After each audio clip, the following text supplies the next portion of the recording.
نحمده ونصلي على رسوله الكريم اما بعد فاعوذ بالله من الشيطان الرجيم بسم الله الرحمن الرحيم رب اشرح لي صدري ويسر لي امري واحلل عقدة من لساني يفقهوا قولي۔ آج ہم انشاءاللہ سونے کے آداب اور اذکار پڑھیں گے۔ سونے کے وقت پر سونا۔ هو الذي جعل لكم الليل لتسكنوا فيه والنهار مبصرا ان في ذلك لآيات لقوم يسمعون۔ وہی تو ہے جس نے تمہارے لیے رات بنائی تاکہ تم اس میں آرام کرو اور دن کو روشن بنایا تاکہ اس میں کام کاج کرو۔ اس میں بھی ان لوگوں کے لیے کئی نشانیاں ہیں جو سنتے ہیں۔ پھر اسی طرح عشاء کی نماز پڑھے بغیر نہ سونا۔ عبداللہ بن مسعود بیان کرتے ہیں کہ نبی صلی اللہ علیہ وسلم کے سامنے ایک شخص کا ذکر کیا گیا کہ وہ صبح تک پڑا سوتا رہا اور فرض نماز کے لیے نہیں اٹھا۔ اس پر آپ نے فرمایا شیطان نے اس کے کان میں پیشاب کر دیا ہے۔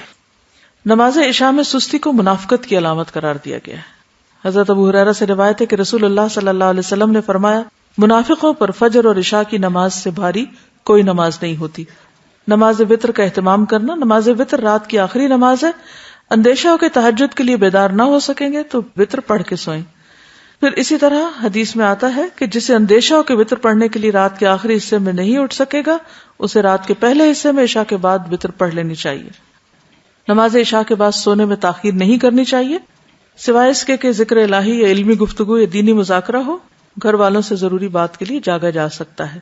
نبی صلی اللہ علیہ وسلم نے فرمایا رات کا اندھیرا پھیل جانے کے بعد لایانی گفتگو نہ کیا کرو۔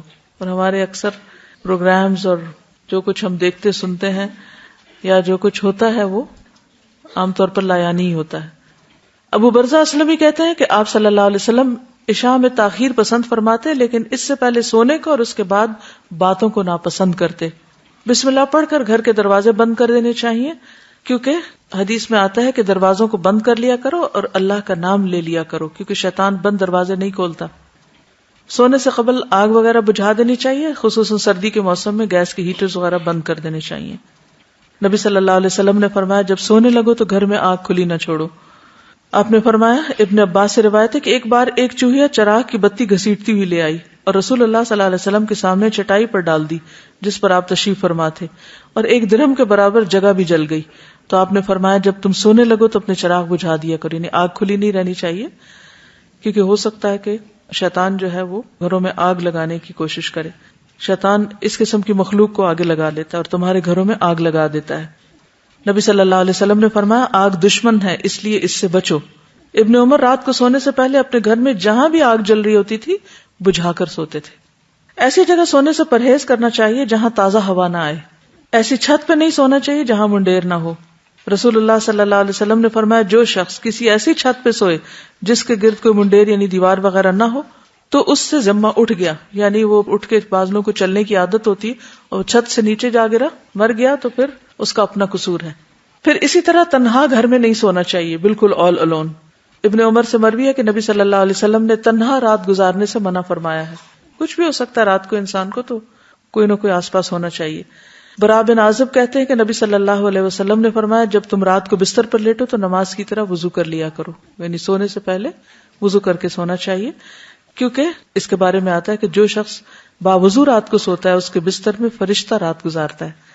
جب بھی وہ رات کی کسی گھڑی میں نیند سے بیدار ہوتا ہے فرشتہ کہتا ہے اللہ اپنے فلاں بندے کو معاف کر دے، اس لیے کہ وہ باوضو سویا۔ ساری رات فرشتے دعائیں کرتے رہتے ہیں۔ حدیث میں آتا ہے جو مسلمان باوضو ہو کر اللہ کا ذکر کرے اور ذکر کرتے ہوئے سو جائے پھر رات کے کسی حصے میں اس کی آنکھ کھل جائے اور وہ اللہ سے دنیا اور آخرت کی خیر مانگے تو اللہ تعالیٰ اس کو عطا فرما دے گا، یعنی دعائیں بھی قبول ہوتی ہیں ایسے شخص کی۔ پھر وضو کا پانی اور مسواک تیار کر کے سونا چاہیے کیونکہ صبح اٹھ کے انسان کو ایسی سستی ہوتی ہے کہ اگر اس وقت مسواک جگہ پہ نہیں رکھا ہو تو پھر ملتا ہی نہیں۔ سعد بن ہشام سے روایت ہے کہ ام المومنین سیدہ عائشہ رضی اللہ تعالیٰ عنہا نے رسول اللہ صلی اللہ علیہ وسلم کے وطر کے متعلق بیان کرتے ہوئے بتایا ہم آپ کے لیے مسواک اور وضو کا پانی تیار کر کے رکھ دیتے تھے۔ تو آج کل یہ ہے کہ سونے سے قبل رات ٹینکی وغیرہ کا پانی چیک کر کے سوئیں تاکہ ایسا نہ ہو کہ صبح کے وقت بجلی بھی گئی بھی ہو اور پانی بھی نہ ہو اور نماز میں تاخیر ہو جائے، تو ایسا نہ ہو۔ نبی صلی اللہ علیہ وسلم کے پاس سوتے وقت بھی مسواک ہوتی، جب آپ بیدار ہوتے تو سب سے پہلے مسواک کرتے۔ پھر اسی طرح سوتے وقت سرما بھی لگایا جا سکتا ہے۔ حدیث میں آتا ہے کہ سوتے وقت عصمت سرما ضروری سمجھ لو کیونکہ یہ نظر کو تیز کرتا ہے اور بالوں کو اگاتا ہے۔ رسول اللہ صلی اللہ علیہ وسلم کے پاس ایک سرما دانی تھی جس سے آپ سوتے وقت ہر آنکھ میں 3 بار سرما لگاتے تھے.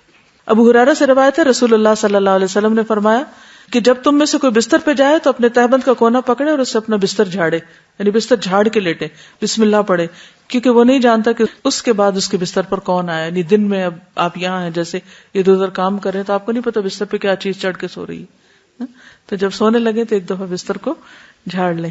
نبی صلی اللہ علیہ وسلم نے فرمایا جب تم میں سے کوئی شخص بستر پر لیٹے تو پہلے اپنا بستر اپنے ازار کے کنارے سے جھاڑ لے، کیونکہ وہ نہیں جانتا کہ اس کی بے خبری میں کیا چیز اس پر آ گئی.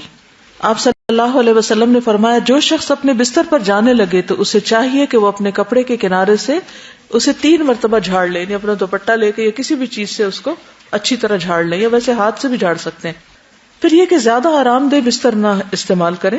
حضرت عائشہ فرماتی ہے کہ رسول اللہ صلی اللہ علیہ وسلم کا بستر چمڑے کا تھا اور اس میں کھجور کی چھال بھری ہوئی تھی. جب آپ سونے کا ارادہ کریں تو گھر میں جو بھی بتیاں یا روشنی وغیرہ ہے اس کو بجھا دیں. جابر روایت کرتے ہیں کہ رسول اللہ صلی اللہ علیہ وسلم نے فرمایا رات کو جب سونے لگو تو چراغ بجھا دیا کرو. کیوں؟ ایک وجہ تو یہ ہے کہ چوہیا تیل میں سے وہ بتی نکال کے جلتی آگ کہیں اور جا کے پھینک دے تو گھر جل سکتا ہے.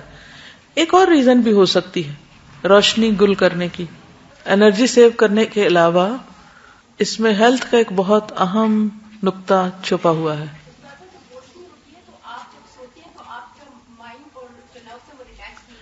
ٹھیک ہے، روشنی میں سونے کی وجہ سے آپ ریلیکس نہیں ہوتے پوری طرح. ہمارے جسم کے کچھ حصے صرف اس وقت کام کرتے ہیں جب مکمل ڈارکنیس ہوتی ہے. اگر تھوڑی سی بھی روشنی کمرے میں ہو تو بھی وہ عمل متاثر ہوتا ہے. اس لیے کوشش یہ کیا کریں کہ جب آپ سوئیں، سونے سے پہلے آپ بستر جھاڑ لیں، ہر چیز کا بندوبست کر لیں، قریب اپنے ٹارچ رکھ لیں یا بیڈ سائڈ ٹیبل پہ اگر لیمپ وغیرہ ہے تو اس کو استعمال کر سکتے ہیں ضرورت پڑنے پر. لیکن سوتے وقت بتیاں بجھا کر سوئیں.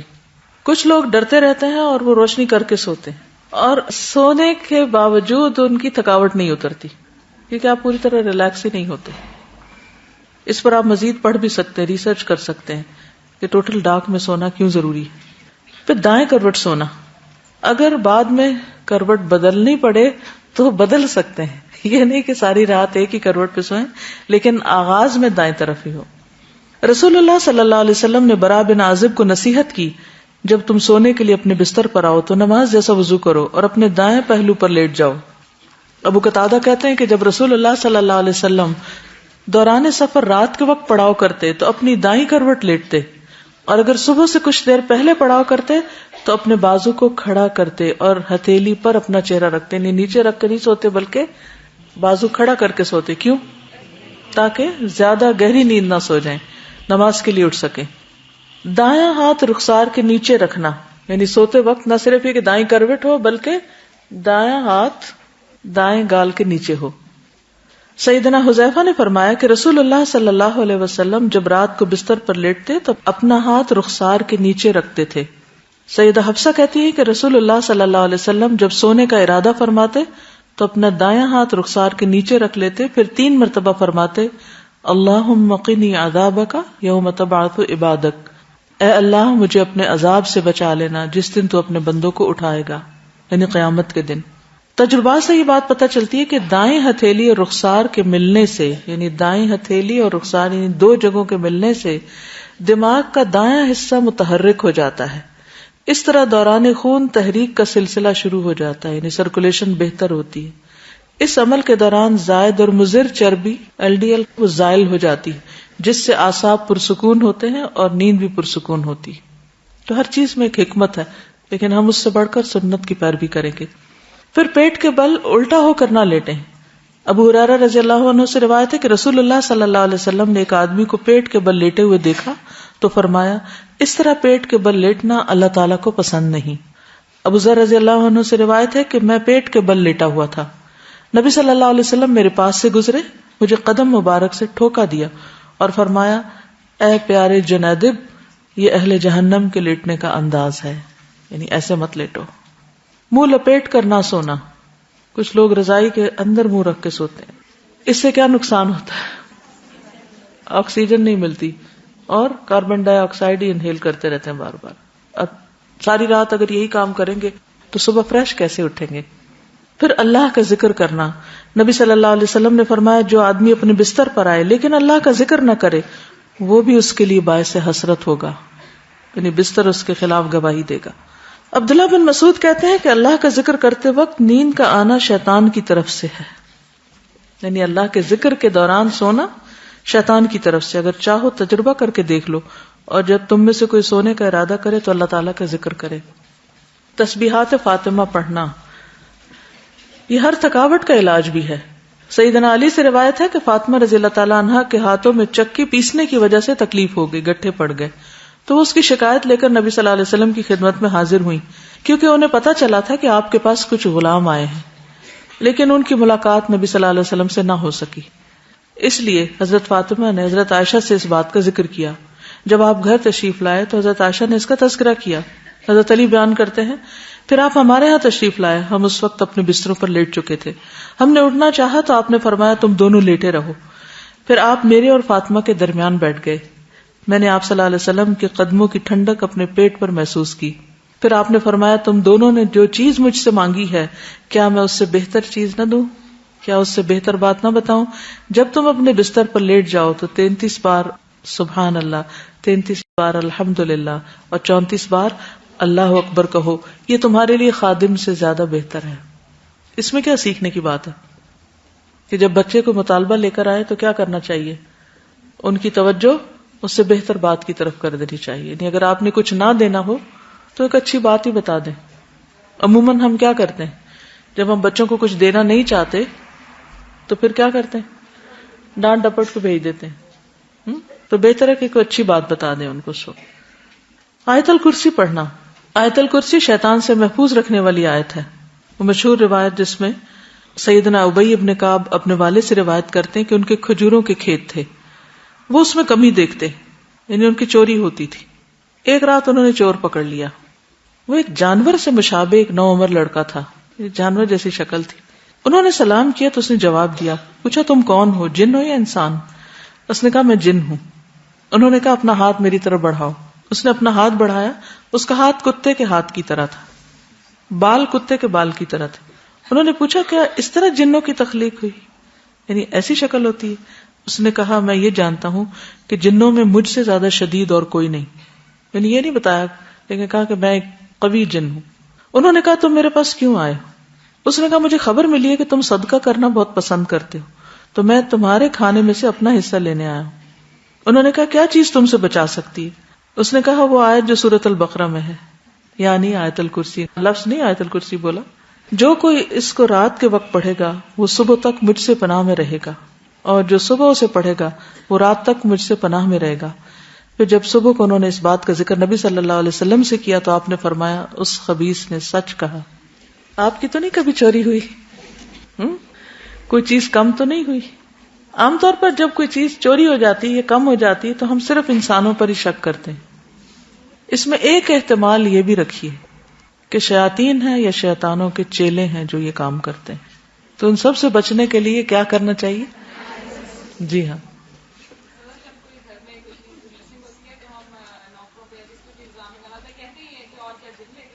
جی ہاں، اس وقت یہ کہتے ہیں اور کیا تم نہیں لے گئے تو جن لے گیا کوئی. اب آپ دیکھیے کہ یہ ایک صحیح روایت ہے اور اس سے پتہ چلتا ہے کہ وہ آپ کے کھیتوں میں سے کچھ چرانے کے لیے آیا تھا. تو رات سوتے وقت ہم تو سو جاتے ہیں، بے ہوش ہو جاتے ہیں، ہمیں کیا خبر کہ کیا ہو رہا ہے آس پاس. تو ان چیزوں کی حفاظت اللہ ہی کرتا ہے، لہٰذا اللہ کے نام سے ہر ایک کو اللہ کی امان میں دے دینا چاہیے. میں یہ بتانا چاہ رہی ہوں کہ ابھی جب یہ واقعہ بیان ہو رہا تھا تو میرے جسم کے رونگٹے بھی کھڑے ہو گئے کہ میں یہ سوچ رہی تھی کہ 2 ماہ پہلے میرے پاس ایک بچی کام کرتی تھی اور وہ چلی گئی اور اس کے گھر والے بھی قریب رہتے تھے. اور جب وہ چلی گئی تو اس کے جانے کے بعد ہم نے دیکھا کہ میرے کچن میں چاول کی بوری ہے جو آدھی خالی ہو گئی ہے، اور اب اس کے جانے کے بعد 2 ماہ میں اس کا 1/4 بھی حصہ ختم نہیں ہوا. اور ابھی رات کو بھی ہم یہی بات کر رہے تھے کہ اب دیکھا بھی نہیں، پوری طرح یقین سے بھی نہیں کہہ سکتے، لیکن ایک دم سے اچانک وہ آدھی بوری کہاں چلی گئی. اور اب چونکہ جب بچی گھر میں ہوتی ہے تو ہم ملازمہ کے اوپر انحصار بھی زیادہ کرتے ہیں، اور یہ بھی بہت ممکن ہے کہ میں نے آیت الکرسی بھی نہ پڑھی ہو، لیکن اب مجھے لگ رہا ہے کہ مجھے اس کا بریز ذمہ کر دینا چاہیے کیونکہ یہ بھی ممکن ہے. ہو سکتا ہے کہ جس کو ہم چور کہہ رہے ہوں چور نہ ہو، اور اس طرح ہمارے عمل نہ برباد ہو جائیں، کیونکہ بعض گمان گناہ ہوتے ہیں. ان بعض الظن اسم. تو یہ ایک احتمال ہے. آیت الکرسی تو سب کو آتی نہیں آتی تو یاد کر لیجئے. پھر دوسری روایت حضرت ابو ہریرہ والی بھی ہے اس سلسلے میں، جن کو صدقہ فطر پر مقرر کیا گیا اور 3 رات تک شیطان آتا رہا اور وہ اس میں سے چرانے کی کوشش کر رہا تھا، تو حضرت ابو ہریرہ پکڑ لیتے تھے. اور پھر آخر میں کیا اس نے بتایا کہ اگر تم آیت الکرسی پڑھ لو تو ایک فرشتہ رات بھر تیری حفاظت کرے گا اور شیطان تمہارے قریب بھی نہ آئے گا.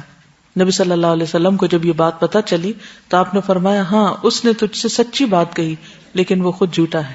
اے ابو ہریرہ کیا تمہیں معلوم ہے یہ 3 رات سے کون تمہارے پاس آ رہا تھا؟ ابو ہریرہ نے عرض کیا نہیں. آپ نے فرمایا وہ شیطان تھا.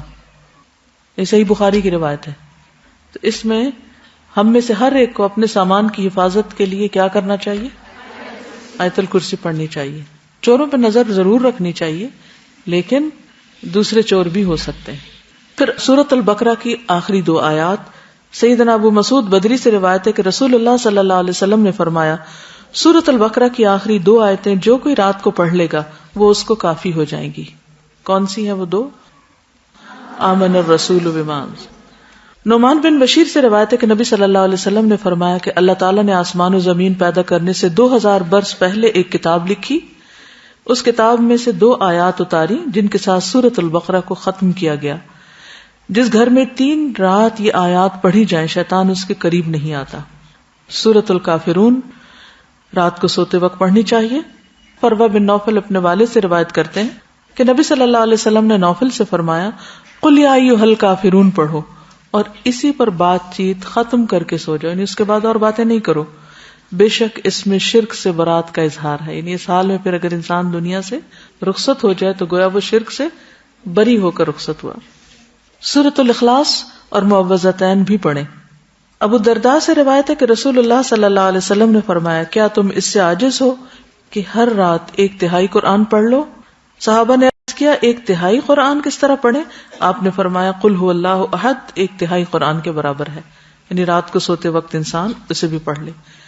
اور معوذتین جو ہے نبی صلی اللہ علیہ وسلم جب اپنے بستر پر آرام کے لیے آتے تو روزانہ رات کو اپنے دونوں ہاتھوں کو ملا کر ان پر سورۃ الاخلاص، الفلق اور الناس پڑھ کر دم کرتے، یعنی پھونک مارتے، پھر اپنے دونوں ہاتھ اپنے پورے جسم پر پھیر لیتے تھے. ٹھیک ہے، یعنی ہاتھوں پر دم کرتے اور ہاتھ پھر پھیرتے تھے اور سر سے شروع کرتے. پہلے اپنے سر پر اور چہرے پر پھیرتے، اس کے بعد اپنے جسم پر جہاں تک آپ کا ہاتھ پہنچتا پھیر لیتے، اور یہ فعل آپ 3 مرتبہ کرتے تھے. ایک اور حدیث سے معلوم ہوتا ہے کہ نبی صلی اللہ علیہ وسلم اگر بیمار ہوتے تو حضرت عائشہ معوذتین پڑھ کر آپ کے ہاتھوں پر پھونک کر آپ کے جسم پر پھیر دیتی. اس سے یہ پتہ چلتا ہے کہ بیماری میں بھی یہ عمل جاری رہتا تھا. اب جیسے چھوٹے بچے ہوتے ہیں وہ خود نہیں پڑھ سکتے تو آپ خود اپنے اوپر بھی پھیر لیں اور ان کے اوپر بھی ہاتھ پھیر دیں. اب یہ کہ ہاتھوں پر دم کر کے وہ پھونک جب ماری جاتی تو لازماً اس میں کچھ اثرات آتے ہوں گے، اسی لیے پھر وہ جسم پر پھیرنے کے لیے کہا گیا. سورۃ الملک رات کو سونے سے قبل سورۃ الملک پڑھیں. ابو ہریرہ رضی اللہ عنہ سے روایت ہے کہ رسول اللہ صلی اللہ علیہ وسلم نے فرمایا قرآن میں ایک سورت 30 آیتوں کی ہے، اس نے ایک شخص کی شفاعت کی یہاں تک کہ وہ بخش دیا گیا، اور وہ ہے تبارک الذی بیدہ الملک. ایک اور روایت کے مطابق یہ عذاب قبر سے رکاوٹ ہے. ابو ہریرہ کہتے ہیں بے شک اللہ کی کتاب میں ایک سورت ہے جو 30 آیات پر مشتمل ہے، وہ ایک شخص کی شفاعت کروائے گی، پھر اسے آگ سے نکلوا لے گی اور جنت میں داخل کروا دے گی. یعنی سورت الملک. سورت السجدہ بھی پڑھی جائے اگر آپ پڑھ سکیں تو. جابر سے روایت ہے نبی صلی اللہ علیہ وسلم نہ سوتے جب تک کہ سورت الف لام میم تنزیل یعنی سورت السجدہ نہ پڑھ لیتے. ایک اور روایت میں بھی آتا ہے کہ آپ اس وقت تک نہیں سوتے تھے جب تک سورت السجدہ اور تبارک نہ پڑھ لیتے. حضرت عائشہ سے روایت ہے نبی صلی اللہ علیہ وسلم سوتے نہیں تھے جب تک کہ زمر اور بنی اسرائیل نہیں پڑھ لیتے تھے. ہم تو ساری زندگی بھر نہ کبھی ایک دفعہ یہ سب کچھ پڑھا ہو. ہم کیوں نہیں پڑھ سکتے؟ ہمیں کیا مشکل ہے؟ کیونکہ ہم بہت مصروف ہیں. ہماری اکثریت کی مصروفیت کیا ہے؟ ہمیں تو سونے کا ٹائم نہیں ملتا تو سوتے سوتے دیر کر دیتے ہیں، پھر اس وقت ہم صورتیں پڑھنے بیٹھ جائیں تو آدھی رات یوں گزر جائے گی. کیا کیا وجوہات ہو سکتی ہیں اس کے نہ پڑھ پانے کی؟ ٹی وی دیکھنا، سستی، پڑھنا ہی نہیں آتا صحیح، اتنا اٹک اٹک کے پڑھتے ہیں کہ وہ پھر روانی ہی نہیں ہے پڑھنے میں. ڈنر بہت پرولونگ کر دینا، پھر اٹھنا ہی نہ، وہاں بیٹھ کے گھنٹوں باتیں کرنا، نیٹ پہ بیٹھے رہنا. دن کو ایسے کام مشغول رہنا کہ بہت زیادہ تھک جانا، پھر سوتے وقت کچھ پڑھنے کا ہوش نہ رہنا. جی، کیونکہ ہماری کوئی ٹائم مینجمنٹ نہیں ہوتی، ہم نے کوئی ٹارگٹ سیٹ ہی نہیں کیا کہ یہ کر کے سونا ہے، لہٰذا بس جب بھی سو گئے، جس پہلو پہ بھی سو گئے، جہاں بھی سو گئے، چاہے تو صوفے پہ سو گئے یا کہیں اور سو گئے. یہ جو آپ نے کہا نا کہ قرآن پڑھتے ہوئے نیند آتی ہے یا سنتے ہوئے، تو میں جہاں تفسیر جب سن رہی ہوتی ہوں روزانہ یہ ہوتا ہے کہ میں لکھتے لکھتے نا اس کے پیج کے لائنیں پڑھنی شروع ہو جاتی ہیں. جی، ہو جاتی ہے، سکینت نازل ہوتی. شیطان ذکر سے روکتا ہے، ایک فیکٹر یہ ہے. دوسرے کہ سکینت کی وجہ سے بھی انسان کو اونگ آ جاتی ہے، لیکن یہ ہے کہ انسان اپنا جائزہ خود لے کے اسے کیوں ایسا ہو رہا ہے. پھر کچھ اور مسنون دعائیں بھی ہیں جو رات کو بستر پر آ کر پڑھنی چاہیے. ایک تو وہی اللہم قنی عذابک یوم تبعث عبادک، پھر اللہم بسمک اموت واحیا، اور پھر الحمد للہ الذی اطعمنا وسقانا وکفانا وآوانا فکم ممن لا کافی لہ ولا مؤوی. حضرت انس کہتے ہیں کہ حضور صلی اللہ علیہ وسلم بستر پر جا کر یہ دعا پڑھا کرتے تھے. ایک اور روایت میں زہیر النماری کہتے ہیں کہ آپ یہ پڑھتے تھے اللہم اغفر لی ذنبی واخسأ شیطانی وفک رہانی وثقل میزانی وجعلنی فی الندی الاعلی. اے اللہ میرے گناہ بخش دے، میرے شیطان کو دفع کر دے، میرے نفس کو آزاد کر دے یعنی آگ سے، میرے میزان کو بھاری کر دے، مجھے اعلی مجلس والوں میں شامل کر دے. عبداللہ بن عمر نے ایک شخص کو سوتے وقت یہ پڑھنے کو کہا اللہم خلقت نفسی وانت توفاها لک مماتها ومحیاها ان احییتها فاحفظها وان امتها فاغفر لها اللہم انی اسألک العافیہ. پھر ایک اور روایت ابو ہریرہ کہتے ہیں کہ نبی صلی اللہ علیہ وسلم نے فرمایا جو شخص اپنے بستر پہ جانے لگے تو اسے چاہیے کہ وہ اپنے کپڑے کے کنارے سے اسے 3 بار جھاڑ لے، پھر یہ دعا پڑھے بسمک ربی وضعت جنبی وبک ارفعہ ان امسکت نفسی فاغفر لها وان ارسلتها فاحفظها بما تحفظ به عبادك الصالحین. اے میرے رب تیرا نام لے کر میں اپنا پہلو رکھتا ہوں، تیرے نام ہی کے ساتھ اس کو اٹھاتا ہوں، اگر تو میری جان کو روک لے تو اسے بخش دینا، اور اگر واپس بھیج دے تو اس کی حفاظت فرمانا جس طرح تو اپنے نیک بندوں کی حفاظت فرماتا ہے. انس بن مالک کہتے کہ رسول اللہ صلی اللہ علیہ وسلم نے فرمایا جس نے اپنے بستر پر لیٹتے ہوئے یہ دعا پڑھی تو اس نے ساری مخلوق کی بیان کردہ اللہ کی تعریفیں کہہ ڈالی. اتنی خوبصورت دعا کہ گویا جتنی مخلوق ہے اللہ کی، وہ جو جو اللہ کی تعریف کرتی ہے اس نے اس طرح کی تعریف کر ڈالی. کیا ہوگی وہ؟ الحمد للہ الذی کفانی وآوانی، الحمد للہ الذی اطعمنی وسقانی، الحمد للہ الذی من علی فافضل، اللہم انی اسألک بعزتک ان تنجینی من النار. تمام تعریف اللہ کے لیے ہے جس نے میری کفایت کی اور مجھے رہنے کو جگہ عطا کی. تمام تعریف اللہ کے لیے جس نے مجھے کھلایا اور پلایا. تمام تعریف اللہ کے لیے جس نے مجھ پر احسان کیا اور مہربانی کی. اے اللہ میں تجھ سے تیری عزت کے واسطے سے سوال کرتا ہوں کہ تو مجھے آگ سے نجات دے. ابن عمر سے روایت ہے رسول اللہ صلی اللہ علیہ وسلم جب بستر پر تشریف لاتے تو فرماتے الحمد للہ الذی کفانی وآوانی واطعمنی وسقانی والذی من علی فافضل والذی اعطانی فاجزل الحمد للہ علی کل حال اللہم رب کل شیء وملیکہ وإلہ کل شیء اعوذ بک من النار. تمام تعریف اللہ کے لیے ہے جس نے میری کفایت کی اور مجھے رہنے کو جگہ عطا کی، مجھے کھلایا اور پلایا، اور وہ ذات جس نے مجھ پہ بہت احسان کیا اور بہت زیادہ کیا، جس نے مجھے دیا اور بہت خوب دیا. ہر حال میں اللہ کی تعریف. اے اللہ، اے ہر چیز کے پالنے والے اور اس کے مالک، اے ہر چیز کے معبود، میں آگ سے تیری پناہ چاہتا ہوں. اس قدر خوبصورت دعا ہے. ابو ہریرہ سے مروی ہے کہ ایک مرتبہ ابو بکر نے عرض کیا اے اللہ کے رسول صلی اللہ علیہ وسلم مجھے ایسی دعا سکھا دیجیے جو میں صبح شام بستر پر لیٹتے وقت پڑھ لیا کروں. تو آپ نے یہ دعا سکھائی اللہم عالم الغیب والشہادۃ فاطر السماوات والارض رب کل شیء وملیکہ اشہد ان لا الہ الا انت اعوذ بک من شر نفسی ومن شر الشیطان وشرکہ. پھر نبی صلی اللہ علیہ وسلم نے فرمایا جو شخص اپنے بستر پر جا کر یہ دعا پڑھے اس کے سارے گناہ معاف کر دیے جائیں گے خاص سمندر کی جھاگ برابر ہوں. لا الہ الا اللہ وحدہ لا شریک لہ لہ الملک ولہ الحمد وہو علی کل شیء قدیر لا حول ولا قوۃ الا باللہ سبحان اللہ والحمد للہ ولا الہ الا اللہ واللہ اکبر. برا بن عازب کہتے ہیں نبی صلی اللہ علیہ وسلم نے ایک صحابی کو وصیت کی اور فرمایا جب تم بستر پہ جانے لگو تو یہ پڑھا کرو اللہم اسلمت نفسی الیک وفوضت امری الیک ووجہت وجہی الیک والجأت ظہری الیک رغبتا ورہبتا الیک لا ملجأ ولا منجا منک الا الیک آمنت بکتابک الذی انزلت ونبیک الذی ارسلت. اے اللہ میں نے اپنی جان تیرے حوالے کی، اپنا معاملہ تجھے سونپا، اپنے آپ کو تیری طرح متوجہ کیا، اپنی پشت کو تیری پناہ میں دے دیا، تجھ سے امید کے ساتھ اور خوف کے ساتھ، تیرے سوا کوئی جائے پناہ اور نجات کی جگہ نہیں. میں ایمان لایا تیری کتاب پر جو تو نے نازل کی اور تیرے نبی پر جس کو تو نے بھیجا. دیکھیے کتنے ذکر ہیں، کتنی دعائیں ہیں، ایک سے ایک بڑھ کر خوبصورت ہے. سیدنا سہیل سے روایت ہے جب ہم میں سے کوئی سونے لگتا تو ابو صالح کہتے دائیں کروٹ پہ سو جاؤ اور یہ دعا پڑھو، اللہم رب السماوات ورب الارض ورب العرش العظیم ربنا ورب كل شيء فالق الحب والنوى ومنزل التوراة والانجیل والفرقان اعوذ بك من شر كل شيء انت آخذ بناصيته اللهم انت الاول فليس قبلك شيء وانت الاخر فليس بعدك شيء وانت الظاهر فليس فوقك شيء وانت الباطن فليس دونك شيء اقض عنا الدين واغننا من الفقر. نیند آنے تک ذکر کرتے رہیں. ربیہ بن کعب اسلمی کہتے ہیں میں دن کے وقت نبی صلی اللہ علیہ وسلم کی خدمت کرتا، جب رات ہو جاتی تو میں آپ کے دروازے پر جا کر رات گزارتا، میں آپ کو ذکر کرتے ہوئے سنتا رہتا، آپ سبحان اللہ سبحان اللہ سبحان ربی پڑھتے رہتے یہاں تک کہ میں اکتا جاتا اور مجھ پہ نیند کا غلبہ آ جاتا اور میں سو جاتا.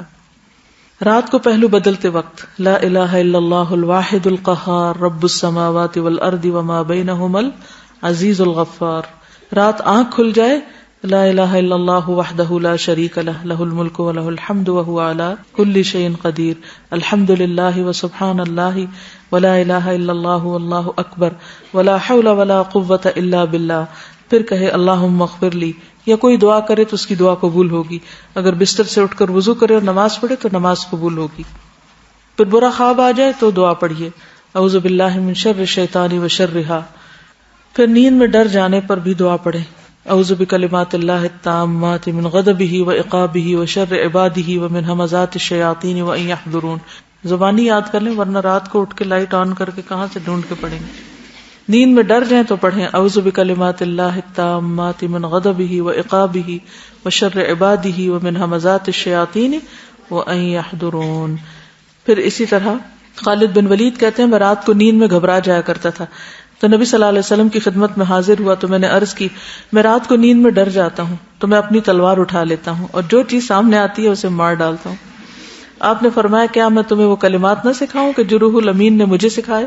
میں نے کہا کیوں نہیں. آپ نے فرمایا کہو اعوذ بکلمات اللہ التامات التی لا یجاوزہن بر ولا فاجر من شر ما ينزل من السماء وما يعرج فيها ومن شر فتن الليل والنهار ومن كل طارق الا طارقا يترك بخير یا رحمان. اسی طرح ایک اور روایت میں ہے رسول اللہ صلی اللہ علیہ وسلم نے فرمایا جو رات میں تکلیف اور مشقت اٹھانے سے گھبرائے اور ڈرے کہ دشمن اس سے لڑے تو وہ کثرت سے یہ کلمات پڑھے سبحان اللہ والحمد للہ ولا الہ الا اللہ واللہ اکبر وآخر دعوانا ان الحمد للہ رب العالمین. سبحانک اللہم وبحمدک اشہد ان لا الہ الا انت استغفرک واتوب الیک. السلام علیکم ورحمۃ اللہ وبرکاتہ.